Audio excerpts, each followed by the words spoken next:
And you touched on it with Draymond, but you've seen that before. You guys have had your battles before. What do you think he was trying to accomplish late second quarter? And look at Draymond. I mean, that's ridiculous. Look at him. The ball's not in bounds. It feels like a playoff game in here tonight. He's just trying to get in Şengün's head. He knows he can't guard him to save his life.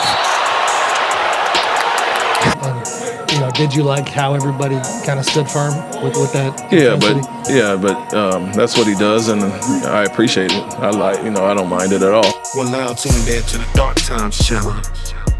And so here we go again, back with another one. Welcome back to the Dark Times channel. And as you guys probably already know, the Warriors and the Rockets faced off yesterday in a meaningful game with playoff implications, and things got heated. Yeah, Golden State will turn the ball over. They're so much better, but look just that physical. Look at Draymond. I mean, that's ridiculous. Look at him. The ball's not in bounds. It feels like a playoff game in here tonight. He's just trying to get in Şengün's head. He knows he can't guard him to save his life. Draymond Green had another night of controversial moments. First, at the end of the first half, Draymond received a tech for nudging Şengün towards the throat area. Then later in the game, got a flagrant one for making contact with Şengün's face on an attempted lay-in. Okay. It has been happening for a decade. They just can't always predict when it'll happen. It seems to happen more when he's going up against European players. There's no doubt. It's a long history now from Rudy Gobert. It's chill out. And then Draymond, he headlocked Gobert there, so yeah, they're trying to get to Jusuf Nurkic. It's going to be at least a flagrant one, could be a two. To Domantas Sabonis, and now you can put Alperen Şengün. There's something that goes into him where he thinks that he can intimidate these European players. And so absolutely no doubt about it.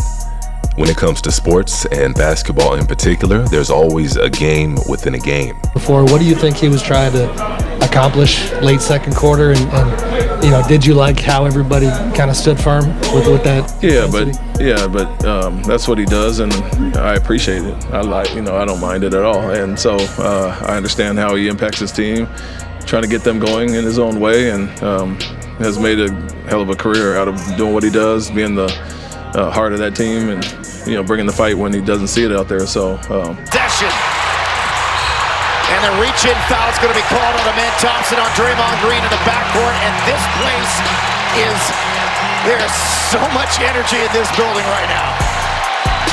No knock on him for whatever. Like I said, some coaches might mind it. I like him, and I like what he brings to their team and what he does. And so you got to understand that.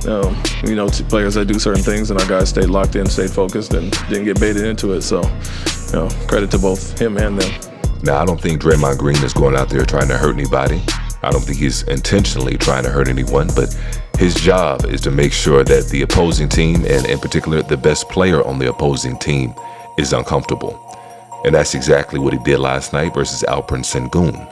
And so Coach Ime Udoka understands exactly what Draymond Green was out there trying to do. And credit to Alperen Şengün because he was still able to go out there and be impactful in the game. And that goes back to Coach Ime Udoka having to bench Alperen Şengün throughout parts of the year because Alperen Şengün has been known to complain. Some nights it's going to be a scoring thing, some nights it's going to be facilitating, and he has to be able to do both. But my biggest thing with him is, I say to him, get the European out of your game and play through stuff. Stop crying. We've seen it repeatedly. You can almost guarantee it. And, he may have been working here on a reality that this could be a multi-game thing, that they could face the Rockets a bunch more times. The truth is, a different player gets ejected from this game yesterday. And Draymond does this all the time. He, because of his history, gets called for more technicals than he should and gets away with more than he should because he knows once the officials call one tech on him, or when he has 5 fouls like he did in the third quarter yesterday, that he can get away with it. But that edge that he plays on, which has lifted the Warriors up. And so absolutely, that's an edge that Draymond Green has always played with. And if it wasn't for Draymond Green, the Warriors and Stephen Curry would have 0 championships. That's how impactful that a Draymond Green is to the Golden State Warriors. And this is something that Ime Udoka knows because Ime Udoka was a similar player. And the Houston Rockets have a player built in that same kind of archetype in Dillon Brooks. Hey, from a fan perspective, that shit is enjoyable to watch. I'm going to keep it this. If Dillon Brooks is playing, that game is going to be entertaining. That's not aggressive. You see him doing this? Dennis Rodman. And when he was guarding Bron? Yeah. This week, yo. Yo, I'm going to tell you, Dillon Brooks Dylan Brooks is a guy I would always want on my team. So maybe that's why I give him the pass. And I don't feel like he's dirty. Absolutely. Every great team has a player like Dylan Brooks, and I don't feel like he's dirty at all. Chris Paul is dirty. Bill Laimbeer was dirty. You've had some players over the years that are dirty and that are out there as pretty much goons, and they're trying to hurt somebody. Dylan Brooks plays to the whistle, and sometimes he plays a little bit after the whistle. And if there's a loose ball and there's a tussle and two people are fighting over that ball, you better believe he's going to get that ball. Your best bet is to let go. To me, that's not a dirty player. That's a player that plays with a chip on his shoulder. That's a player that plays like he has something to prove. That's a player that knows what it takes to win, and that's a player that wants to win at all cost. And every championship team needs a player like that.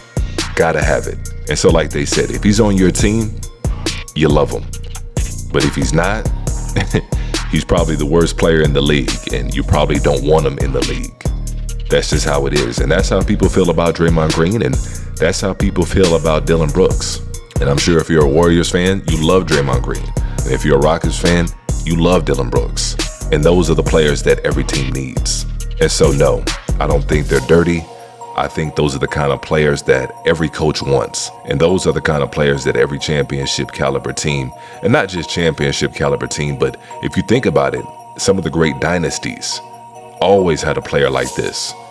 If you look at the old school Boston Celtics, they were loaded with players like that. If you look at the Pistons, they had players like that. Even the 2000s Pistons, they had players like that. You look at the Chicago Bulls, they were known to keep a player or two like that. Charles Oakley, Dennis Rodman.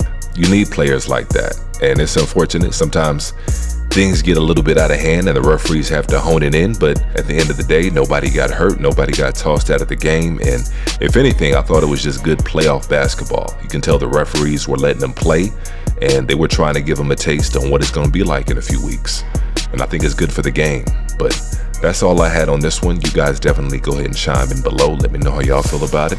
And as usual, peace and chaos.